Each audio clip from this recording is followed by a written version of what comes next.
Regresando al tema que nos interesa. ¿Cómo maximizan las empresas en un mercado de competencia perfecta? Las empresas no tienen control sobre el precio de sus productos, por lo que deben decidir cuánto producir. Esto implica que en competencia perfecta el precio de la función de ingreso siempre es constante, al ser una variable externa. Recuerda que las empresas en esta estructura son tan pequeñas en comparación con el mercado total que se ven obligadas a ofrecer su producto al precio de mercado. Esto afecta directamente al ingreso marginal, que si usted recuerda se define como el cambio en el ingreso cuando la producción aumenta en una unidad marginal. Entonces, si el ingreso marginal es el ingreso extra por vender otra unidad de producto, pues este valor es el precio al que se vendió tal unidad. Note que cuando esta variación marginal es igual a 1 y la sustituimos en la fórmula del ingreso marginal, tenemos que el precio es igual a la variación en el ingreso. Igualmente si partimos de una función de ingresos, que comúnmente es la multiplicación entre las unidades vendidas y el precio. Y aunque esta función es continua, su derivada indica que el ingreso marginal es igual al precio. Hay que recalcar que esto es debido a que el precio no depende a su vez de la cantidad, sino que es una constante externa, ¿no? De tal forma que no cambia si se produce 1 o 5 o 1000 unidades. Y por lo tanto esta función es lineal y su pendiente es la misma a lo largo de toda la función. Y por lo tanto, el ingreso marginal es igual al precio de mercado en competencia perfecta. Más aún, si analizamos el ingreso medio, dividiendo la función del ingreso entre la cantidad producida, ¿pero por qué el ingreso y el costo marginal son clave para maximizar los beneficios? Bueno, pues es porque estos dos conceptos forman la función de beneficios. Note que entre mayores sean los ingresos, mayores serán los beneficios. Y por el contrario, entre mayores sean los costos, menores serán los beneficios. Pero además, ambas funciones dependen de la cantidad que la empresa decida producir, por lo que la empresa debe encontrar una cantidad de producción óptima que optimice estos beneficios. Para lo cual recordemos que la derivada de una función, cuando ésta es igual a 0, nos indica un punto de inflexión. De hecho, esta es conocida como la condición de primer orden para maximizar. La condición de segundo orden es que la segunda derivada sea negativa. Para derivar esta función con respecto a q, obtenemos la derivada de cada término, y aunque no conocemos explícitamente las funciones de ingresos y de costos, sí sabemos que esta derivada, esta parte, es igual al ingreso marginal y esta otra parte es igual al costo marginal. Igualando esto a 0 por la condición de primer orden y pasando los costos marginales como positivos al otro lado, tenemos que las empresas maximizan cuando sus costos marginales son iguales a sus ingresos marginales. Y además sabemos que en competencia perfecta los ingresos marginales son iguales al precio de mercado dado. Hay que aclarar que esta igualdad no implica directamente que los beneficios sean iguales a 0. De hecho, una empresa en competencia perfecta podría tener beneficios positivos o incluso podría tener pérdidas siempre que sea a corto plazo, y aún así optimizar sus beneficios. Veamos un ejemplo de cada caso a través de las curvas de costos, con las que ya estamos familiarizados. Si el precio fuera igual al ingreso marginal 1, que está aquí, la cantidad óptima de producción sería igual a este Q1, generando beneficios por la diferencia entre el costo por unidad y el ingreso por unidad, que es esta parte. Si se decidiera producir más, se tendrían menos beneficios debido a que producir esta cantidad tiene un costo menor que producir Q1. Puede comparar los beneficios representados por los rectángulos. Por otro lado, si el precio de mercado fuera igual a este ingreso marginal 2, según nuestra condición donde el ingreso marginal es igual al costo marginal, indica que la cantidad de producción óptima que maximiza los beneficios sería este Q2. En tal punto, la empresa tiene pérdidas, pues el costo por unidad es mayor que el precio. lo cual no parece maximizar los beneficios. Sin embargo, cualquier otra cantidad, ya sea menor o mayor, genera peores pérdidas. En este caso, la empresa maximiza beneficios porque el ingreso es igual al costo marginal, pero también tiene pérdidas. Cuando el ingreso marginal es el costo, entonces se busca minimizar las pérdidas, que es lo mismo que maximizar los beneficios en este caso. Esto porque las empresas a corto plazo tienen que seguir pagando los costos fijos. Este análisis de curvas se aplica en el corto plazo, donde la competencia perfecta permite tener beneficios positivos o negativos. La empresa puede permitir tener beneficios negativos mientras la cantidad óptima cubra al menos los costos variables. En este punto, conocido como punto de cierre, el ingreso marginal es igual al costo mínimo en la curva de los costos medios variables.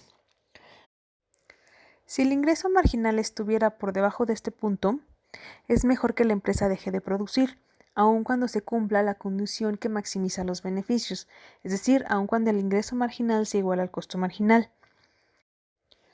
La curva de oferta de la empresa representa la cantidad que la empresa está dispuesta a ofrecer al mercado, dado diferentes precios o ingresos marginales. Es por eso que mientras este precio sea mayor o igual al precio del punto de cierre, la curva de oferta de la empresa es igual a la curva de costos marginales.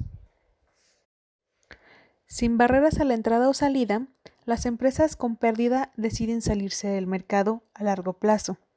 No tienen que tomar decisiones considerando los costos fijos, porque precisamente a largo plazo no hay costos fijos.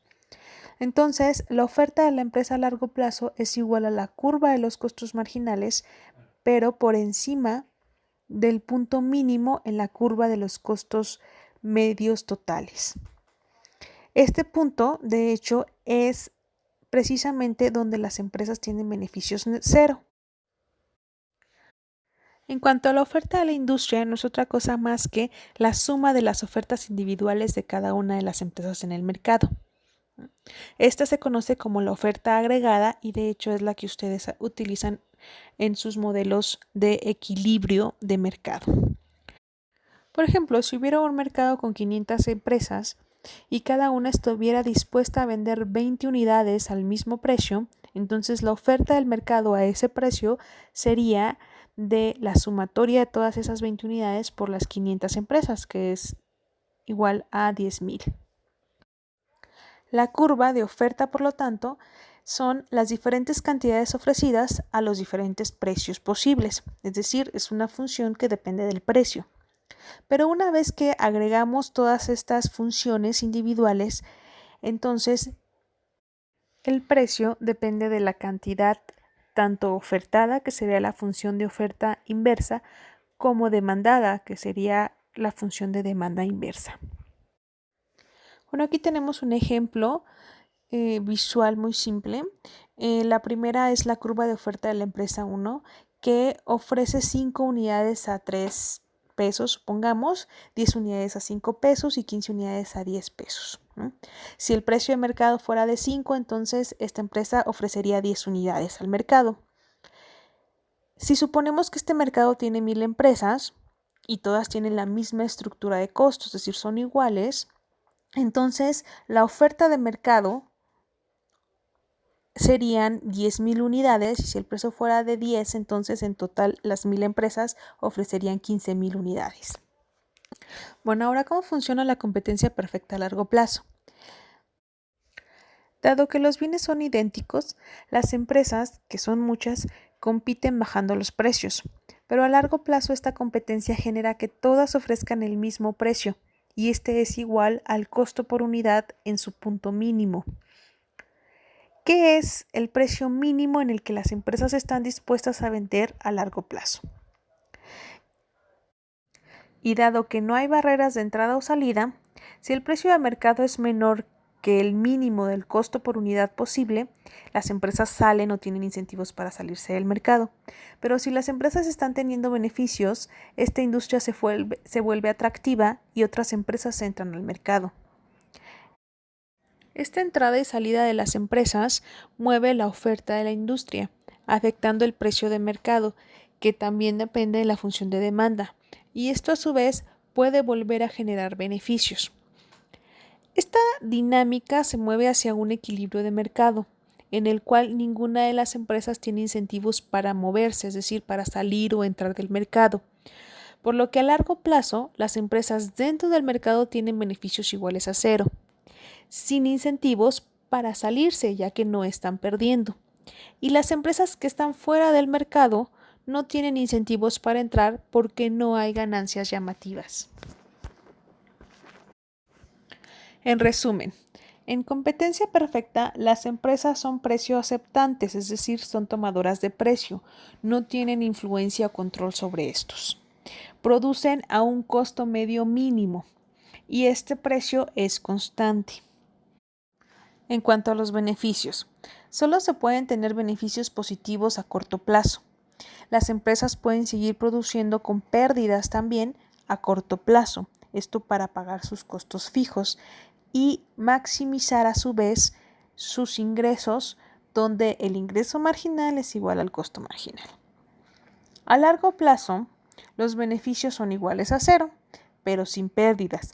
Esto no significa que las empresas no tengan utilidades contables, ya que éstas no consideran el costo de oportunidad que los beneficios económicos sí. E igualmente, éstas maximizan sus beneficios donde el ingreso marginal es igual al costo marginal.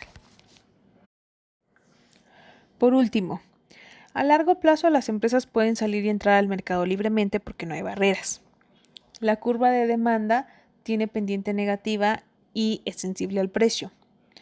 Si la curva de demanda tuviera pendiente positiva, implicaría que los consumidores compran más cuando sube el precio, y esto no pasa en los mercados competitivos. Si la curva de demanda no fuera sensible al precio, es decir, que fuera inelástica, las empresas no competirían entre ellas para bajar los precios. Y por último, las empresas que sobreviven en competencia perfecta son eficientes en el sentido de Pareto. Para analizar este punto es necesario analizar los beneficios sociales, que es toda una teoría que depende del excedente del productor y el consumidor, pero este es tema para otra ocasión.